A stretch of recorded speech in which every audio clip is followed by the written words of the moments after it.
Muy buenas noches, bienvenidos al programa Análisis, donde hacemos el más grande esfuerzo por evaluar la realidad nacional e internacional de la manera más objetiva y científica posible. Hoy queríamos abordar un tema que ha estado en las noticias en estas últimas semanas, es en lo referente a la energía renovable.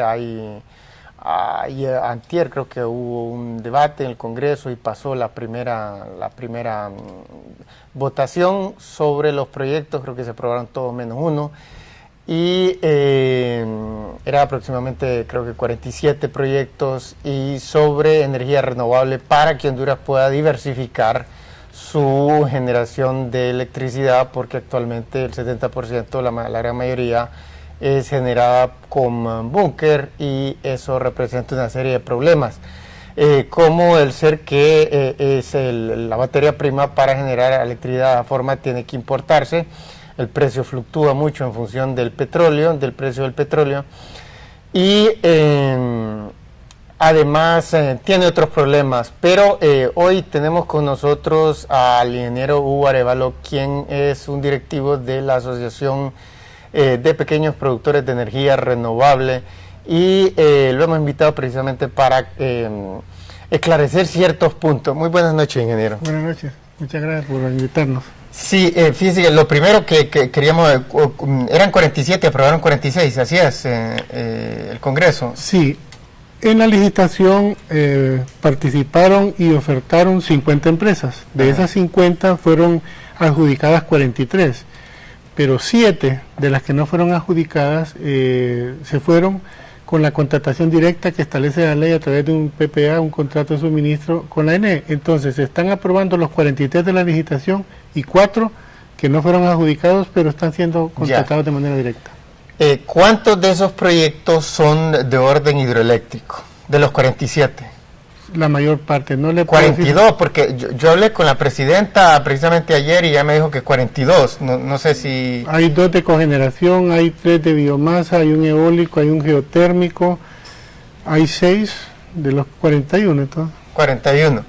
Eso viene 41, 42, sí, está bien. Eso viene a ser, si son 41, son como 87% de un 40. Así es, la mayor parte. Serían 89, algo así. La mayor parte. La gran y la inmensa mayoría sería... ¿De cuántos megavatios se van a generar en total? De los 47. Con los 47 son 695 megawatts. Ajá. De ese total, ¿cuántos son de orden hidroeléctrico? Más o menos 560 por ahí. O sea, 645, 560. 600. O sea, nuevamente sería algo ahí por el 90%. Sí, la mayor parte son hídricos. No solo en cuanto a cantidad de proyectos, sino que en cuanto al total de megavatios que se van a generar. Más bien de generación, porque la licitación verdaderamente lo que contrató fue la capacidad instalada, pero el producto final es energía generada. Entonces, la referencia más viable para ubicarse y entenderlo son los megas, pero realmente lo importante es la generación, los kilowatt hora, los megawatt, los gigawatt anual. En realidad lo que nos interesa aquí saber es ese porcentaje, cuánto va a ser hidroeléctrico, o sea, casi 90% por ahí.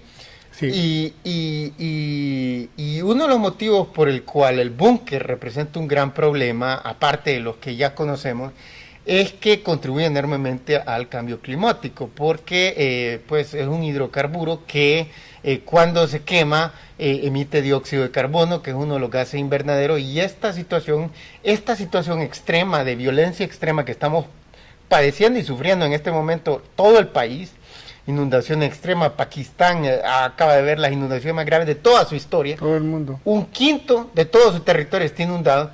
Esto lo predijeron los climatólogos, que esto es lo que está produciendo estos gases invernaderos. Y Honduras está ubicada en zona de huracán. Entonces, esta no es una de esas preocupaciones ecológicas que alguien dice, fíjense que se puede que desaparezca una especie ahí, de un pajarito, de una mariposa, por ejemplo.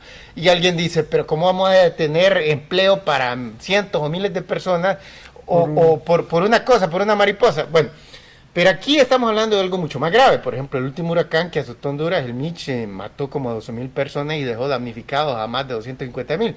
Entonces, según los climatólogos, que hasta la fecha no se han equivocado en nada, ninguna de sus predicciones, esto cada vez se va a agravar más y más y más.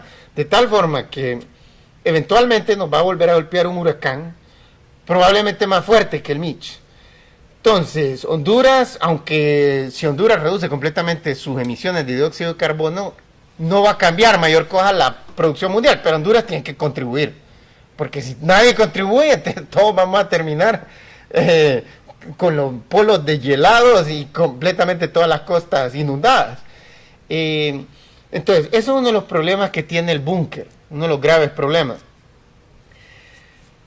Y las represas hidroeléctricas tienen una gran cantidad de beneficios. Uno de ellos es el hecho que sirven también para irrigación, que sirven para control de aguas, para evitar inundaciones, que sirven para la piscicultura y obviamente para la generación de electricidad.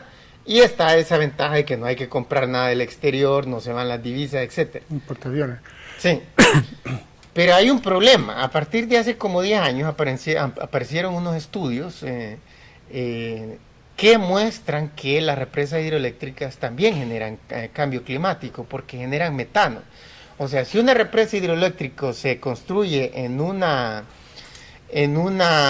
teníamos unas imágenes que queríamos pasar para que visualicemos unas represas hidroeléctricas como por ejemplo la de Hoover. Esa es la represa Hoover, que comenzó en 1931 y en el 36 la finalizaron, y para entonces era la más grande del mundo. Hoy ya es una de tamaño mediano.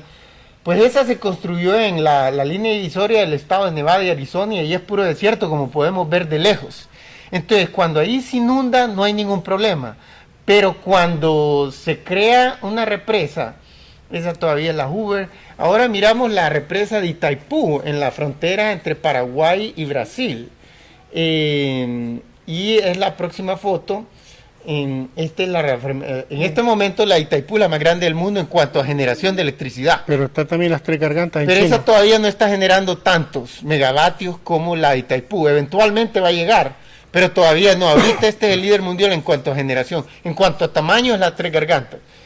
El punto es que cuando se construye una represa en un lugar como Itaipú, que es un lugar completamente lleno de vegetación, como esa vegetación era terrestre, cuando se inunda, se ahoga a esas plantas y se mueren, y entonces emiten metano. Y los últimos estudios muestran que, bueno, el metano genera 23 veces más calentamiento global que el dióxido de carbono, que es el que genera una planta de electricidad con búnker. Y nuevos estudios muestran que una represa hidroeléctrica hecha en un país tropical, en este caso como Honduras, genera tanto cambio climático o más que una planta de generación de electricidad que genera la misma cantidad de kilovatios o de megavatios o lo que sea con búnker. Entonces, ¿qué hacemos ante un nuevo problema? Porque no es un problema ecológico que lo podemos tener a la ligera. En este momento estamos con la soga al cuello de derrumbe por todos lados porque las aguas se desbordan por todos lados. ¿Qué han considerado esa variable, ese factor, el factor de la generación de metano que tienen las represas hidroeléctricas? Bueno, lo primero, ahora no se necesita un Mitch para causar graves daños en Honduras. Posterior a Mitch, yo fui subcomisionado nacional de Copeco bastantes años, y antes de eso estuve en la unidad de hidrología NN.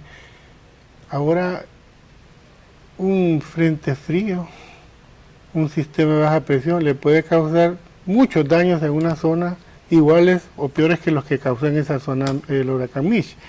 Entonces, no necesitamos un huracán, por supuesto, es la amenaza más grande, pero no necesitamos un huracán para tener grandes daños. Después de Mitch, si sumamos todos los daños que causaron los diferentes fenómenos de naturaleza y que generaron inundaciones, deslizamientos, nos vamos a ir aproximando a Mitch en daños. Así que... En muertes también, 12.000 muertes. No, en daños Fueron materiales. 6.000 y 6.000, sí. De 6.000 desaparecidos y 6.000 muertos. En aquel tiempo, cuando Mitch todavía teníamos mucha vulnerabilidad para manejar la estadística. Y entonces esos datos habría que confirmarlos. Por supuesto que hubo muchos daños, pero si sumamos los daños materiales, pérdidas de vidas, también después de Mitch han habido muchas. O sea que... Esta creciente cantidad de daños, todos son productos del cambio climático, la mayoría por lo menos. Pudiera ser, pero entonces... Pero también hay otro factor. Esa es la naturaleza. Pero también está la conducta humana. No solo los gases invernaderos. También está la conducta humana de irse a establecer en zonas de riesgo. Y pero eso no va a cambiar. Se ha vuelto una cultura, pero eso produce daño. Usted me habló ahorita de derrumbe y todo. Entonces, en ese aspecto, no solo son los cambios climáticos los que están produciendo daño, también la conducta humana. Y eso... que la basura, bueno, son una serie de cosas que sumándolas producen daño. Pero volvamos al tema de los gases invernaderos, de los gases y del los metano efectos por la represa hidroeléctrica en países tropicales. Sí, eso dependiendo de la magnitud de los proyectos, porque en este caso de la licitación la mayoría son pequeños proyectos. Honduras es referente de contratación de bonos de carbono. Usted sabe que los bonos de carbono se originaron por un esfuerzo de una parte de los países industrializados del mundo que, tratando de compensar ese daño que genera el desarrollo de su industria en sus países y que contamina el ambiente y que genera calentamiento, etcétera, tratando de compensar ese daño, crearon un mecanismo de apoyar los países que no son tan industrializados y que, al contrario, en lugar de generar emisiones de carbono, tienen sistemas ecológicos que contrarrestan esas emisiones. Entonces, que son nuestros bosques, pero bueno, ahorita estamos arriesgando a inundar algunos. No, estos son asilo de agua, eso es lo que le quería explicar. Entonces, el país tiene una riqueza de controlar emisiones de bonos de carbono, de contrarrestarlas. Y tal vez podemos hablar de... Sí, tenemos que hacer una pausa comercial, nos están diciendo. Cuando regresemos vamos a continuar hablando de esto. Así que por favor no se vayan, que en unos minutos regresamos.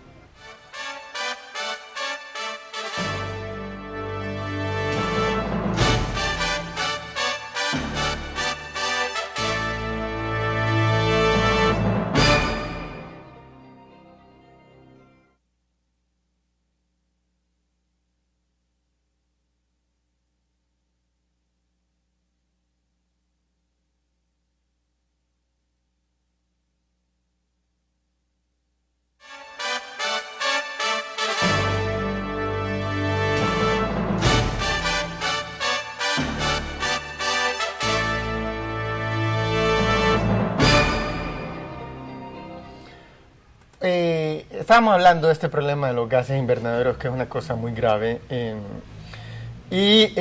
Usted nos decía, ingeniero, que no va a hacer mucho porque no se va a inundar mucha zona vegetativa. Correcto. ¿Cómo así? Honduras está completamente cubierta de árboles, arbustos, plantas. No, antes, ahora usted ve un daño ecológico terrible.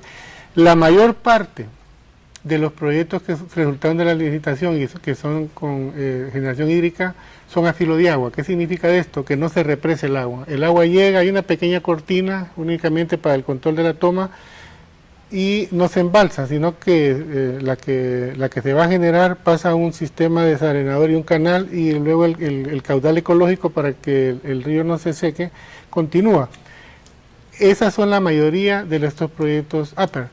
Hay unos 3 proyectos que sí son inundables, o sea que van a tener una gran cortina y que van a generar una zona de inundación, pero es la minoría en cuanto a proyectos.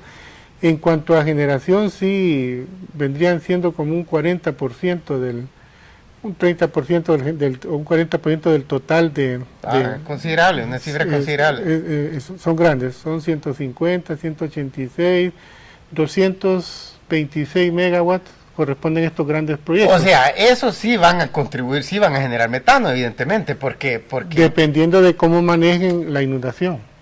¿Cómo así? O sea, porque usted puede evitar la generación del metano. Usted dice que el metano se produce cuando se inunda la vegetación. Sí, entonces usted puede hacer un proceso para mitigar la emisión de metano. ¿Cómo? Eliminando. Pero cuesta bastante dinero y lo van a hacer, porque eso es caro. Es que no todas las zonas inundables son bosques, no todas. Entonces, son preguntas interesantes. Con tal de que haya vegetación, va a emitir metano. Bueno, pero hay mecanismos. No tiene zonas desérticas, pues, pero como Arizona o... Sí, pero usted puede eliminar la vegetación previa a la inundación con maquinaria pesada. La contratación directa que establece la ley a través de un PPA, un contrato de suministro con la ENE. Entonces se están aprobando los 43 de la licitación y 4 que no fueron adjudicados pero están siendo contratados de manera directa. ¿Cuántos de esos proyectos son de orden hidroeléctrico, de los 47? La mayor parte, no le 42, porque yo hablé con la presidenta precisamente ayer y ya me dijo que 42, no sé si... Hay 2 de cogeneración, hay 3 de biomasa, hay un eólico, hay un geotérmico. Es en lo referente a la energía renovable, antier creo que hubo un debate en el Congreso y pasó la primera votación sobre los proyectos, creo que se aprobaron todos menos uno. Y era aproximadamente, creo que 47 proyectos y sobre energía renovable para que Honduras pueda diversificar su generación de electricidad, porque actualmente el 70%, la gran mayoría,